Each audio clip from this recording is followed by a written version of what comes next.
জানা হচ্ছে আপনাদের হাতে সরকার আছে মানে এ নয় যে যার ইচ্ছা তাকে প্রকল্প দেবো আর আমার মহালয় প্রকল্প বাতিল করে দেবো, এটুকু মাথায় রাখবে। দেশ চলে কারো কথাতে নাই সংবিধানে, আছে আমরা ছেড়ে কথা বলবো। এই নওশাদ সিদ্দিকী আপনাদের জন্য লড়াই করছে এসআইআরের জন্য।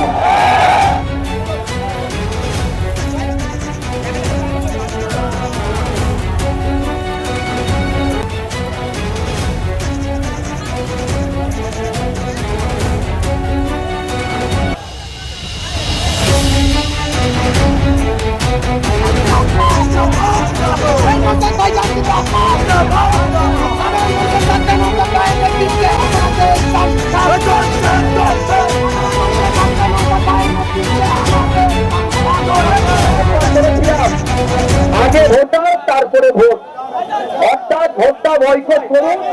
আমাদের কথাই পাত্তা দেয়নি, গুরুত্ব দেয়নি। কলকাতা হাইকোর্ট থেকে সুপ্রিম কোর্ট পর্যন্ত আইএসএফ পার্টি এই নওশাদ সিদ্দিকী আপনাদের জন্য লড়াই করছে এসআইআরের জন্য। ভোট হয়েছে, বেশ কয়েকটা দিন পার হয়ে গেল, না বর্তমান রাজ্যের মুখ্যমন্ত্রী শুভেন্দু অধিকারী মহাশয়ের মুখে একেবারে এসআইআরের নাম আমরা শুনতে পেলাম না কেন, এটাও তার কাছ থেকে আমরা জানতে চাই। 6.5 কোটি মানুষের মুখ্যমন্ত্রী কোন একটা নির্দিষ্ট যারা ভোট দিয়েছে তাদের নয়, কিন্তু যে 27 লক্ষ মানুষ আজকে আতঙ্কে আছে তারা কোথায় যাবে? একজন মুখ্যমন্ত্রী হিসাবে তাদের কাছে বার্তা দেওয়া দরকার ছিল, কিন্তু দুর্ভাগ্য তিনি বার্তা দেননি। তাই তিনি বার্তা না দিলে আমরা চুপ করে বসে থাকতে পারি না। তাই বাংলার মানুষকে নিয়ে বুঝতে কয়েকটা মানুষ আজকে আমরা এসেছি এখানে। আমরা এখান থেকে ইসিআর অফিসে যাব, ইসিআর সিও স্যারের অফিসে যাব, সেখানে একটা ডেপুটেশন দেব। আমাদের একটাই দাবি, দ্রুততার সাথে এই 27 লক্ষ যে নাম ডিলিট হয়েছে এই মামলা নিষ্পত্তি করে এদের ভোটার লিস্টে নাম তুলতে হবে। হচ্ছে কারো বাবার নাম দিয়ে ছেলে পার হয়ে গেল, মেয়ের ভোটার লিস্টে নাম এসে গেল, বাবার নামটা ডিলিট হয়ে গেল। অবাক কাণ্ড, বাবার নাম আছে, ছেলে মেয়ের নাম ডিলিট হয়ে গেল। এই অবাক কাণ্ড, মানে যার ইচ্ছা পেরেছে নাম লিখে ডিলিট করেছে। তাই বন্ধুগণ আপনারা ধন্যবাদ জানাবো। এই ডিস্ট্রিক্ট প্রথমে রোড ছিল, রোডকে উপেক্ষা করে বৃষ্টিকে উপেক্ষা করে আমরা ধর্মতলায় এসে পৌঁছেছি।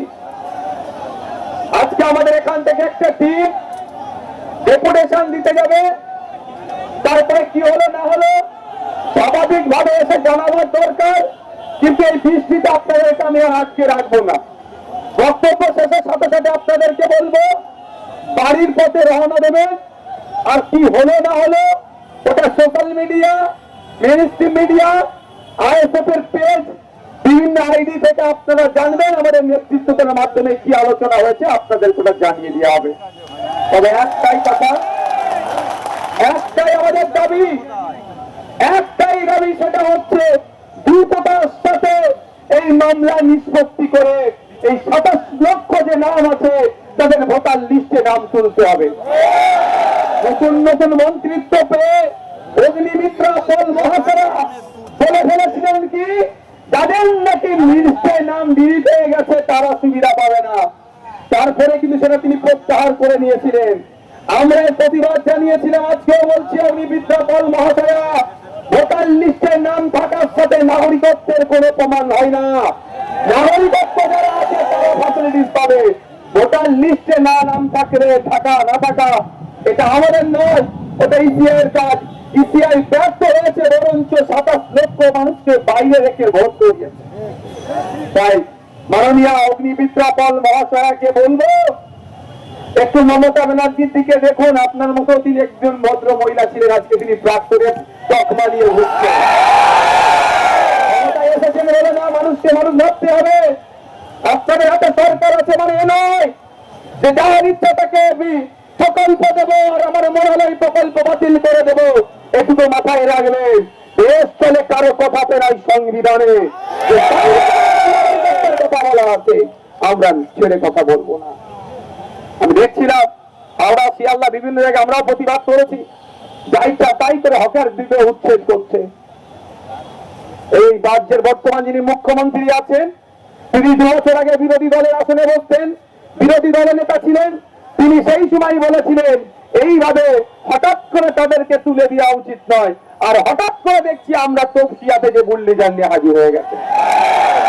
এই পশ্চিম বাংলার মাটিতে এই সরকার প্রথম বুল্লিজান নিয়ে এসেছে, আর ওই বুল্লিজানকে আমরা সামনে দেখে আইনের রাজ্য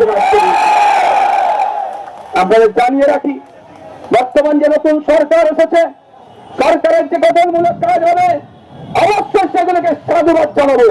আর যেগুলো নাগরিকের বিপক্ষে যাবে তার চরম বিরোধিতা করবো।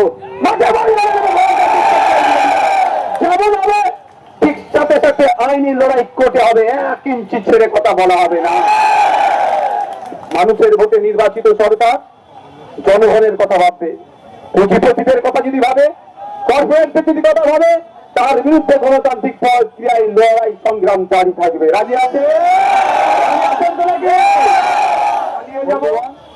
আজকে এই 27 লক্ষের মধ্যে কজন হিন্দু, কজন মুসলমান, কজন দলিত, কজন আদিবাসী আমাদের ভোলা বিবেচ্য নয়। আমাদের বিবেচনের একটাই জায়গা, সেটা কি? একটাই, সেটা আমরা বাঙালি, আমরা সহপ্রতিবেশী। আমাদের ভোটারের নাম ফিরিয়ে আমাদের আনতে হবে। আমরা দীর্ঘায়িত করব না। সকলেই আমরা বৃষ্টিতে ভিজেছি। যারা দূর দূরান্ত থেকে এসেছেন আমাদের এই প্রোগ্রামে, প্রত্যেককে ধন্যবাদ জানাই, বিভিন্ন নেতৃত্বদেরকে ধন্যবাদ জানাই, সাধারণ মানুষজন যারা এসেছেন তাদেরকে ধন্যবাদ জানাই। আমি আপনাদের কাছে একটি অনুরোধ যে আমাদের পাশে থাকবেন, গণতন্ত্র রক্ষার লড়াই আপনাদের